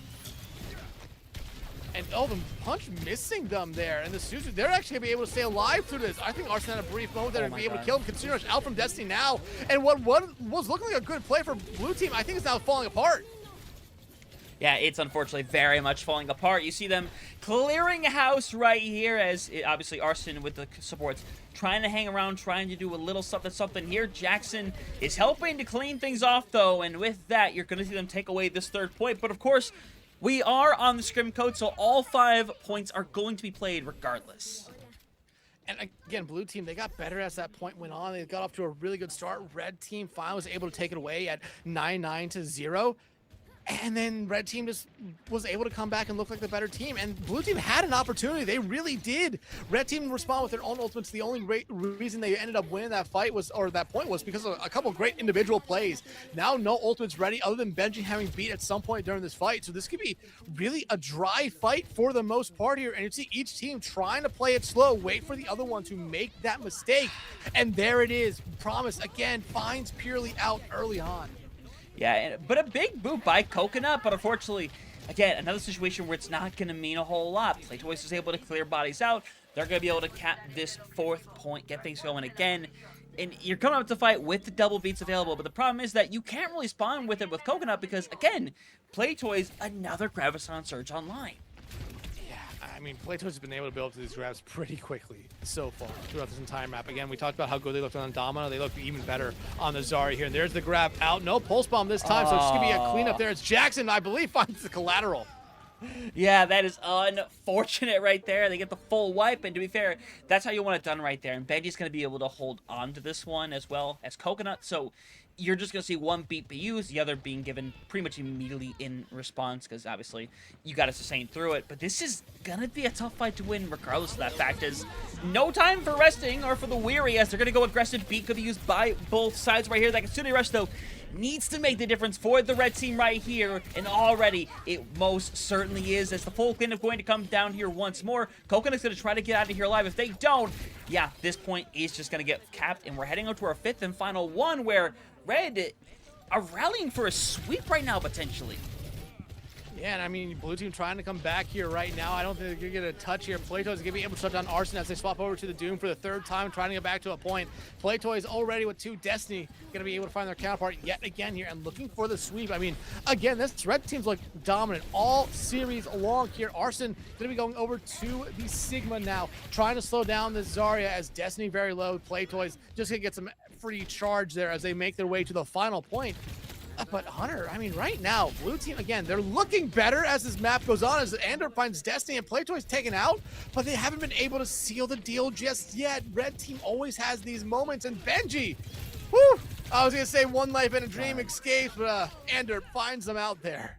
Yep, again, Andor has really come online in this map, but still need to solidify yourselves over on this point. I don't think this thing is over quite yet, as they're going to regroup. At the very least, you're going to get the cap, and now if you're Flakies, again, Death Blossoms here hasn't found a ton of success so far, but again, you only really need to get one with it for it to be considered a good ultimate. Ultimately. But they're going to move in, and Jackson just slides in to get rid of Ender, but now Considering Rush thrown back into their faces to try to find a little something here, but instead, it's Jackson coming up online, has already gotten rid of 2. They're going to be clearing things out with a little help from Promise, as they're going to clear things out. Only 40% on the board, as Puerto Rico try to respond, or I should say Blue try to respond, to no avail. Just wow. Honestly, from Jackson, that opening pick took so much attention away from the rest of the team there that allowed Red Team to really just collapse in on Blue Team, and I don't think Blue Team had a really good answer for it there. Only the one ultimate needed there for Red Team Grand. You did get 2 out from the other side there, as Puerto Rico did invest their own overclock and their own Katsu there, so Red Team now in a good spot. Flakies are going to be able to shut down Jackson, but has to immediately fall back to the safety of their team, as Destiny going to be able to escape, but you do lose Promise. So no DPS line right now for Red Team. Blue Team should capitalize on this. Should be able to right now, but Ender gets caught out. You get the momentary cap, but I don't think this, again, this thing's not over. You have Considering Rush available. You know Purely doesn't have it online, so you're going to send this thing right across the point, and Flakies obviously would have loved to hit the Death Blossom, but you see that chase instead, but Destiny goes in a little too aggro, is lucky to still be in there, as Pulsebomb going to be eaten like a Thanksgiving dinner by Arson, as the ults are flying off the shelves, point moments from simply capping over, a literal millisecond from doing so. But they're clearing bodies out right here. Arson and Coconut just trying to stall for as long as they can. Force this thing as high as it can go. And 89 is as high as it can go. And now, critically, you have a grab ready if you're Playtoys. But Coconut will have the beat online in time. Yeah, but we've seen in the past that Coconut's beat normally doesn't even see the grab. Because I think Red Team does a good job of, hey, the grab coming out here pretty early, huh? But not going to find much. That is indeed a grab search of all time. Now, Arson is still separated from the team right now. So I guess it's not all bad, but still, you have to worry about getting a touch right here, and they don't even get it, man. And Red Team doing exactly what they've done every map so far. They understand that they can take a fight pretty early on in those final moments and be able to push very far up. And they're okay giving up all that space because they know the other team is going to have to commit into that fight. So Red Team with a strong sweep there. But again, Blue Team had their moments. They really did. We saw some good performances, but Red Team just seemed to be able to do everything right. They really were able to. It really is an incredible display of what they're able to do right here. Again, while I think Ender steps up really big in this map, I think the same has to be had about Jackson as well, for how much they're able to step up to keep this thing very 50-50. That's a difficult thing to do at times, especially when you start getting on fire in a scenario like this. But again, the consistency that you've had on this Red Team has been phenomenal. Again, the fact that you've had like Destiny, I believe it's like Destiny, Playtoys, and Jackson that have been in the entire time. I believe thus far. And Benji as well. I think did Benji not come out on one map? Am I not mistaken? I don't think anyone on Blue Team, on Red Team has swapped so far this series. I think Blue Team's been the only one to make any changes. I'll take your word on it. And if I figure out later that you're wrong, I know where you live, sir. I know where you live. No, you do not. No, I do not. But either way, I do know where this Red Team is at right now. They're in the high rent district because they are fantastic. They are feeling like they're on top of the world after that 5-0 sweep where again you see those shots from Jackson right there. Wander almost had them dead to rights, but finds that critical headshot to shut it down. Yeah, and again, like I said, there are these moments where Blue Team had their opportunities, but Red Team just plays it so perfectly. Being able to just control the map, control the spacing as well. And again, throughout the night, we've seen Red Team understand their boundaries and when they need to push them, when they need to maybe overextend sometimes. And they've only really been punished once, and that was literally the first point of the night back on Li Jiang. Ever Mhm. since then, they've understood where the boundary is, and yeah, like I said, they've extended, but they haven't overextended, and that's been really, really fun to see. But I think you're also just seeing this three-headed monster of all the lines here. You have that DPS line being one, Play Toys being the other, and Destiny and Benji just being that last one there. Again, haven't been talking about them a lot throughout the night, but Benji and Destiny, they've been doing an incredible job. And like you said, Jackson deserves a lot of the credit from that last map. I think they had a lot of great plays, a lot of great overclocks as well. And Promise just being able to find picks very early on in fights as well opened up a lot of doors and a lot of good situations for that red team. But I think blue team still had their moments. Andrup and Flakies, especially Flakies. I think Flakies had maybe a little bit of a rough night so far. I think this was by far their best map. I think the Reaper actually really did slow down Play Toys a little bit and force them into spots where they were not necessarily in the best position to be able to succeed. And Flakies and Andrup were able to take them down. Arson looked good on the Zarya at times. They made the swap over to the Doomfist multiple times just to try to get touches, which again, I understand you're going to probably have that situation come up at least once or twice in probably an actual series, and you want to get that experience in there now. But I think purely in Coconut, I think that all they really could there for that blue team. I think red team has just been showing us the communication and really the fact they have now, I think, played all four maps together. They've been able to just get used to how everyone's playing. Everything's working so in sync for them. It really is. It looks phenomenal for them right here. And obviously, you want to see how they can finish with the rest of the day still intact, because again, they're still going to have at least a couple of maps that still need to be done to try to, again, finish on a really high note. Not the fact that they haven't been on a high note almost the entire Mhm. time, but I think it's really important for everyone on blue right now to do the exact same. I think Ender, again, had one of their best maps. Flaky's definitely had their best map. I think despite the way things have gone for Purely and Coconut, I think they've been consistent throughout.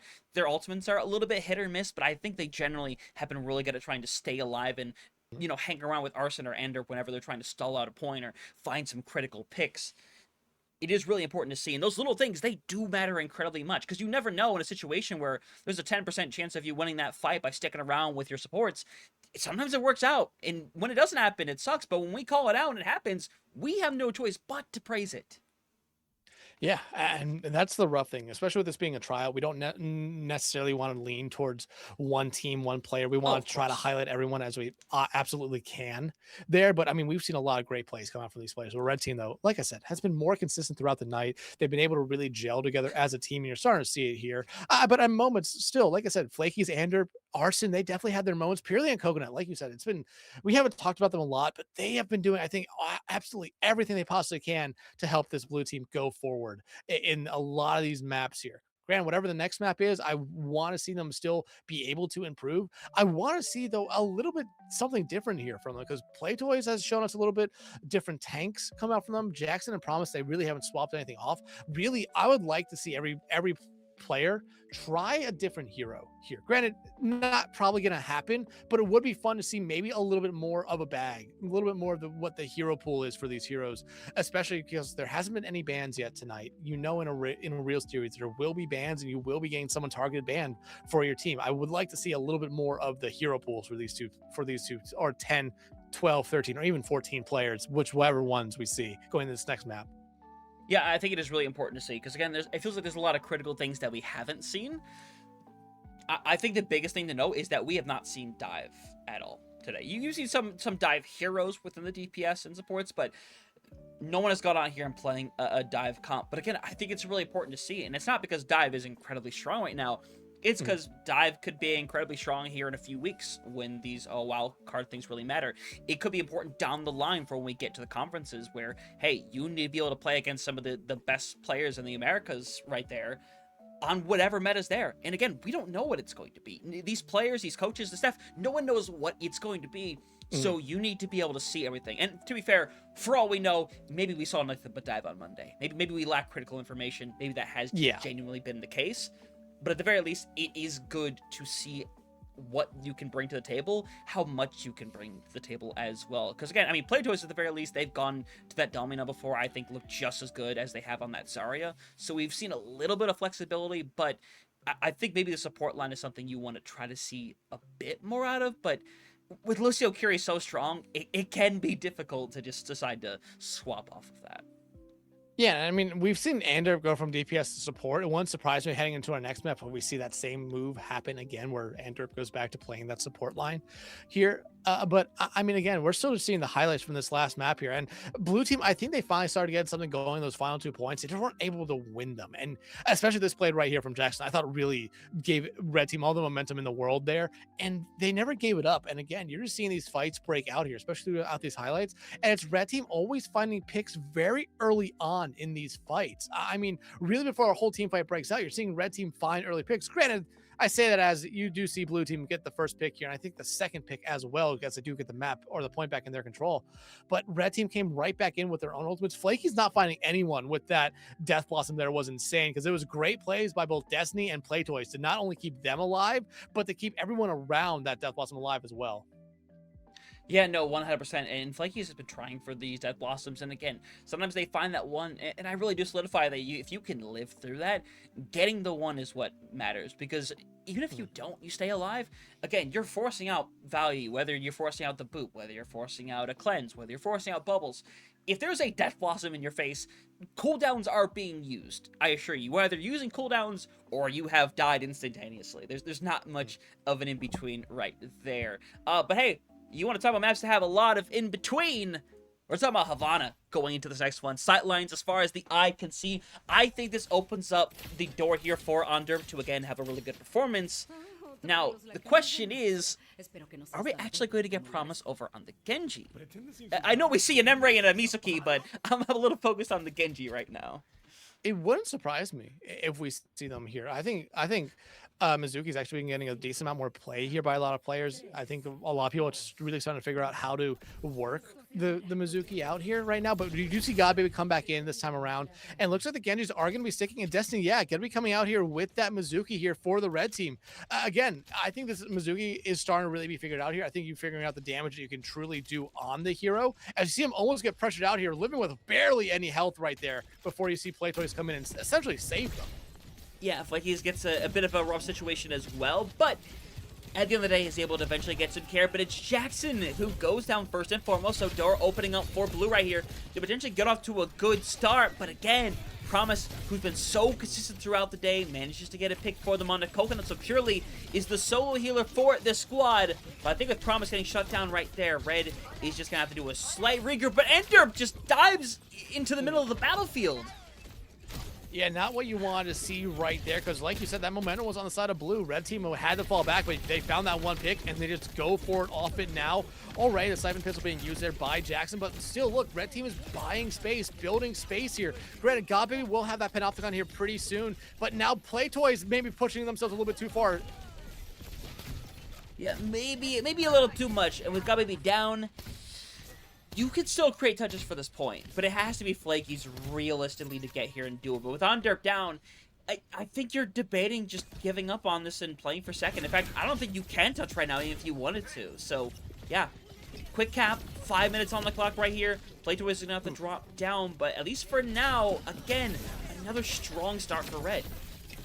And now Destiny trying to get up. They're going to be actually killed by the Panopticon there, and I think Playtoys as well will be killed by that same ultimate. A nice re-engagement here by blue team, and now they're going to be able to get set up here pretty early on, and they can start to try to take some space back.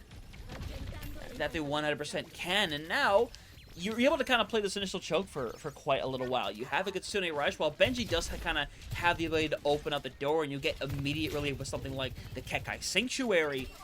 It's going to be interesting what the reaction is. Instead, it's going to be the Panopticon from Playtoys to go in, as you're going to see a lot being used here to try to stay alive. Double support ultimates online for Blue Squad. They're trying to find somebody here, but nobody going down yet. Everyone refusing to die, but eventually someone is going to have to right now, and unfortunately, it is going to be Jackson and Ander that's going to go down early, creating openings for both squads. But remember, Jackson is going to get back significantly quicker, as we see the blade going for both sides right here. Both managed to find their one, but it's Flankies who's going to come out on top, and now Blue should be able to stabilize once more. And Destiny needs to figure out some way to get out. Then neither Playtoys nor Destiny will find that way to get out there. And this is exactly what blue team needed. They found those really two early picks there as red team was trying to take a lot of space after they capped that first point. And it Red team hasn't been able to get back. They're at a very, very hard choke point because you normally don't see teams even try to hold at this choke point right now. But you just look over everything here and you look at the override protocol ready to go for Jackson, but Anderp has something on the other side that can shut down with that overclock. And God, baby, about to have another Panopticon. Yeah, no, 100%, and it could be used aggressively right here, but purely down. I don't know how much you're going to opt to try to engage here, especially you see the override protocol being used by Jackson, which, to be fair, is the strongest part of Emre's kit right now. Doesn't get anybody in this situation, as Godbaby actually momentarily levels the playing field. Anderp is going in, is managing to 5-1. Playtoy's in a rough situation, but unfortunately, everyone on blue is simply falling apart. The bright side is, though, even with these later deaths, that card is just pushing, so a retouch, I think, is viable. It's viable, but I mean, you see Destiny going up there. It's weird to see your support go up there, but remember, they have that tether, which does slow down at least one member, and that's exactly what they're probably looking for here at the moment. But you do see blue team coming right back in. No ultimates on their side, and a grenade throw of all time right there coming out from Jackson. But hey, doesn't matter if they're able to find Flakies.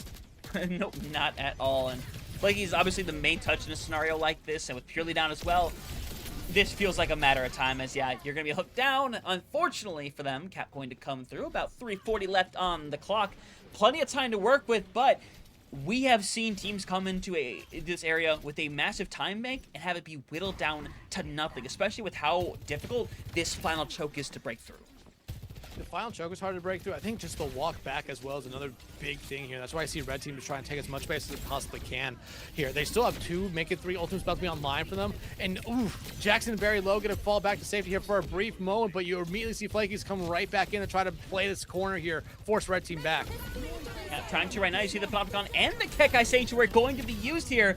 But again, you're getting a bit of trading, but everyone on blue side is eventually just going to kind of have to fall over right here. Ender would love to get out alive, but it looks like it's probably just going to be the supports that get out of here. And now, if you're red, you're set up in brilliant territory as you're trying to dodge and weave. If you're probably trying to stay alive, Coconut is in a rough situation too, but somehow gets Playtoys out. So now, the bleeding is likely to be stemmed right here. And yeah, with that, Blue's going to be able to regroup, start moving forward. At the very least, should stop progress for the moment being. Another moment where I want to say Playtoys maybe overextended themselves there a little bit. They had already won that fight. They didn't need to go for more kills there. I understand why you're going for more kills, as Destiny definitely overextended themselves right there. And Red Team's now putting themselves into a bad spot. But I mean, Promise finding Flakies out there is a huge pick. And you got to be able to get back to safety as well.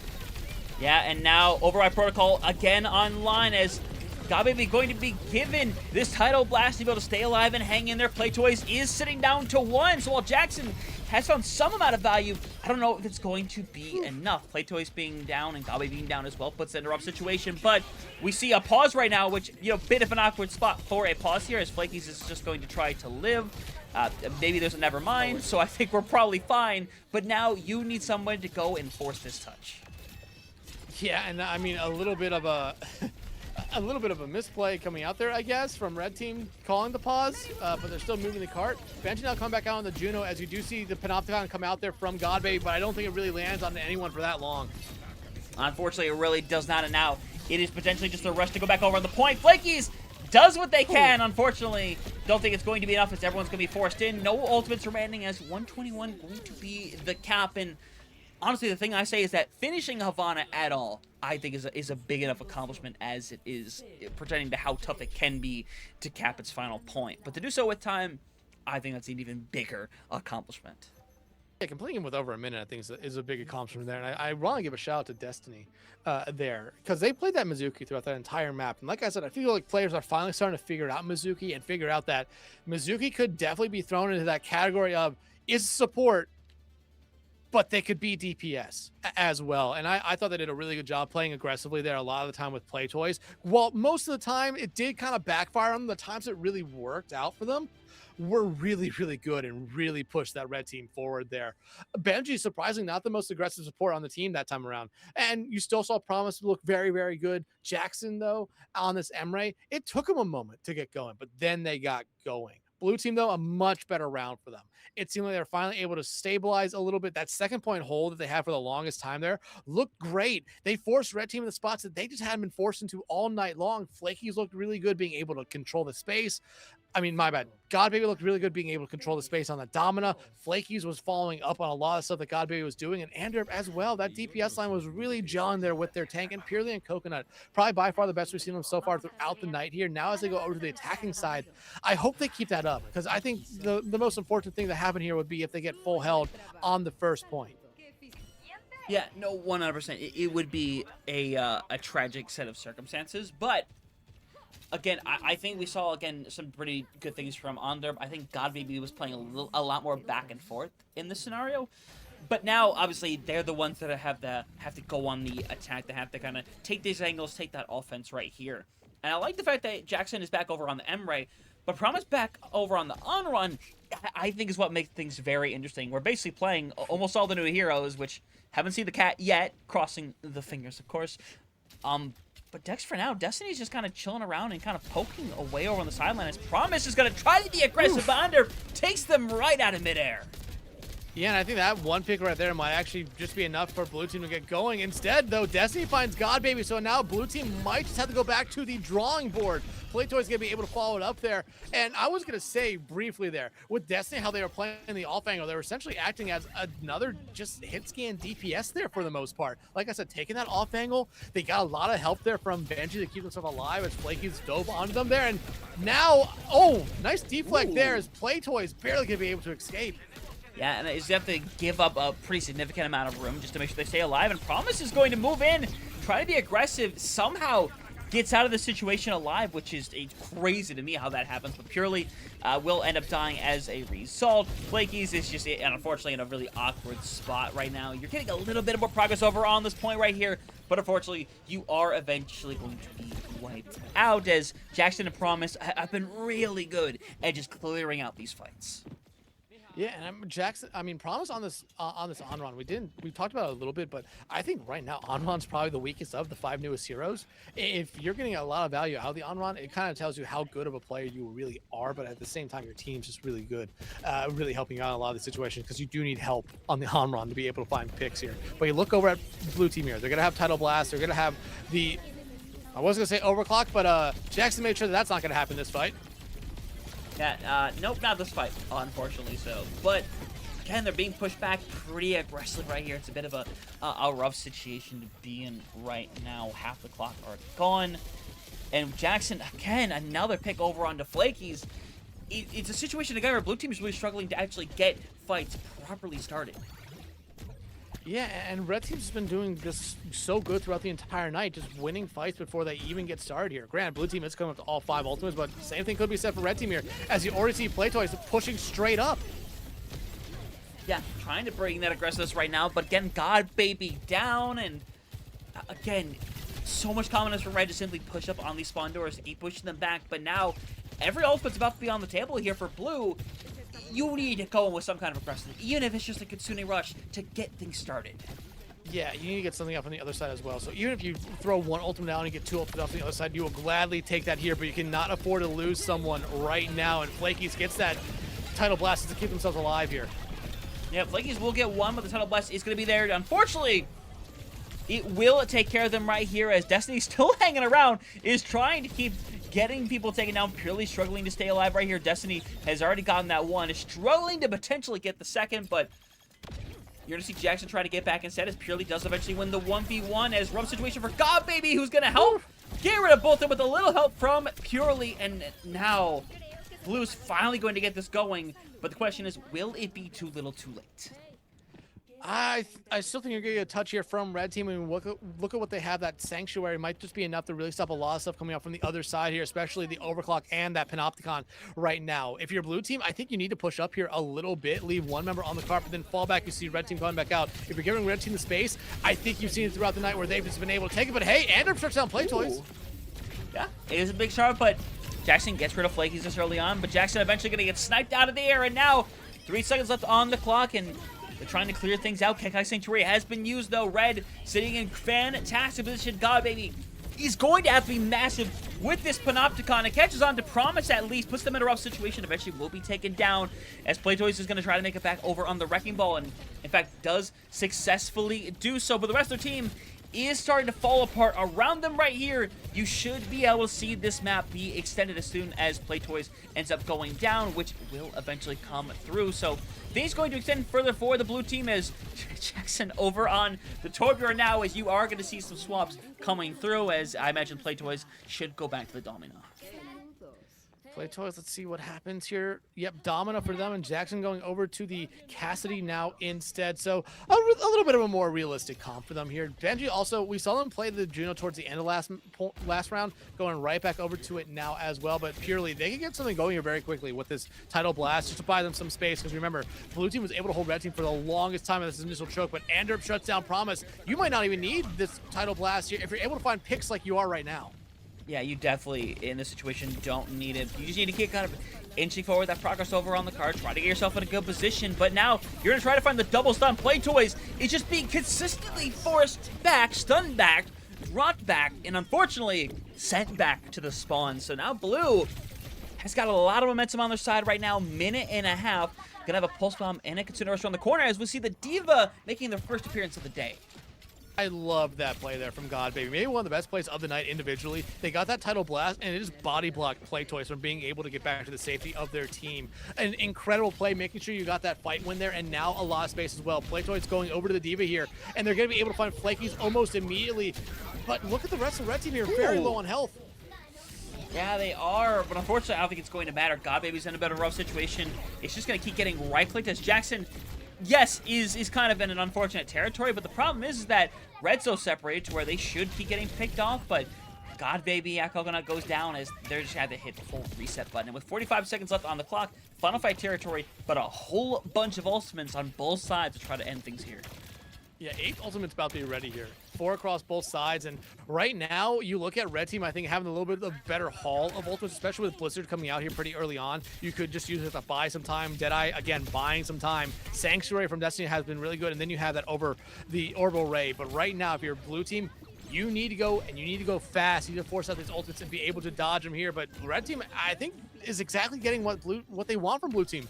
Force them into essentially one fight where they're going to have to really rush into it. Yeah, they're going to have to run out. 10 seconds left. Anderp and Coconut already down, and now with God Baby frozen, they will be finished off. And unfortunately, I don't even know if they're getting the overtime touches. It will come out. Unfortunately, it's not going to matter at all. No one even close. A little victory. Deadeye for Jackson as they'll get stalled out here at the second checkpoint. So again, Red, they look fantastic in this scenario. They start looking a little off at some points during that initial defense, but man, do they do a great job of cleaning up. And I think that D.Va swap right there ends up being a wonderful swap for the time. Yeah, it really was. There's pleasure saying GG's. Yeah, that is it for the day. But again, Red Team just looked very, very good throughout all of it here. I think Hunter, me, and I want to say, based off how we were talking, how the players were talking there, is that the blue team throughout the night, I think, was Puerto Rico trying out, while the red team, I think you even mentioned this a little bit earlier on, though, we had seen some of those players for Costa Rica. I think that was players from other countries playing on that red team. So again, that could be me just throwing something out there and being completely wrong, but that red team looked really, really good throughout the night. Blue team, though, did get significantly better as it went on, though. Yeah, I mean, there was definitely Puerto Rican members over there. I mean, we saw Benji over there from the start, which obviously we know obviously plays for a lot of the Costa Rican squads. We've seen them for the longest time now. But yeah, no, you're 100% right in that regard. That's kind of the case that we're in right now. Obviously, Costa Rica hasn't fully announced their roster yet, but these are some of the members that we have seen. Destiny, I don't know if it's the Destiny that I'm thinking of, so I'm going to not gaslight myself. But if it is the one I'm thinking of, that is really fascinating to see them here. But obviously, we'll focus on a lot more as hopefully another country's tryouts end up coming into form here pretty shortly. But no, I think with what you tried to do here, I'll keep saying blue side as it is. I still think you found some good things to capitalize on. Again, I think Ender got a lot more comfortable as the series went along. I think became one of the most integral members during the latter parts of it. God maybe found a way to be a lot more consistent with Playtoy's Domina as things continued as well. It eventually forced to the point where Play Toys couldn't play the Dominant anymore. They had to go swap over to the Diva to have the impact that they're hoping for. And forcing those swaps is, in its own sense, a victory of like, hey, you've been comfortable on this the whole time. We forced you off of it to make you play something else. And you can say whatever you want to say about them going all the new heroes. In all fairness, all the new heroes, in their own level, in their own aspects, do have a lot of strength. Yeah, absolutely, they do. Like I said, the on-run might be the hardest one to really get working there, and you even saw them pretty much give up the on-run pretty quickly for the most part. But again, Puerto Rico, they still have one more day for tryouts here. That will be Friday, and like I've been saying throughout the entire night here, as of right now, they are going to be keeping that one just not open to the public unless they probably stream it themselves, which I think is probably the right thing to do for them here, unless they want to change it up and then put it back out to the public, which, hey, I will not argue against. It is at least their last scheduled one before they announce their team. But granted, there have been teams that have scheduled ones and then they have a couple after it just to make sure they have the right 5 or 7 here. But again, I think a good night overall from a lot of these players here, especially the ones on that blue side. I think they got better throughout the night. I think they found a lot of stuff that they could definitely work on as well. And now the hard question comes down to, barring or with one more tryout left to go here for Team Puerto Rico, is there anyone else you want to try to get in here? Is there anyone else you want to potentially say, hey, maybe we have to give this player a chance here? Because those are the tough decisions. And Hunter, again, me and you have been saying throughout this entire thing here with all these tryouts, we are happy we do not have to be the ones making them. No, happy as can be that we don't have to make these choices. Obviously, we'll be excited to see what those choices are when they come to form. But yeah, we are not in that power, and that is a very grateful thing for us to not be in that situation. But either way, it'll be fascinating to see. Obviously, their last one happening on Friday, and hopefully things for them going to solidify as well. Plenty of other teams still doing their tryouts as well. I know Ecuador has now gotten their squad together, are committing to their tryouts here pretty shortly. You have Mexico, who's doing theirs, I believe, next month. Canada's doing the same thing next month. There's a lot of these teams, especially the teams that are already playing in the conference. They're beginning to kind of figure things out and schedule their own stuff out, because despite the fact they do have a lot of time, I think it is still important to, use all that time you have to kind of form a squad, do these big tryouts that obviously are going to be big to everybody from those countries, especially when we're over here with, USA and Canada. We'll see how those end up going down. But either way, it'll be fascinating to see. Obviously, hopefully there's a lot more action to come. This is really just the tip of the iceberg with everything right here. We'll have to see how things go with the wild card later on this month. Again, nothing announced publicly. I'm sure things will be very public very soon as to what's going to happen. But Dex, we'll get there when we get there. For the time being, that'll be it for us tonight. But obviously, a lot more to go on throughout the rest of the weekend. Obviously, just watch out for social media for what we're posting on what's going to be going on. So everyone, have yourselves a fantastic night. Please join us next time for some more amazing Overwatch action. Have yourselves a fantastic night. See y'all.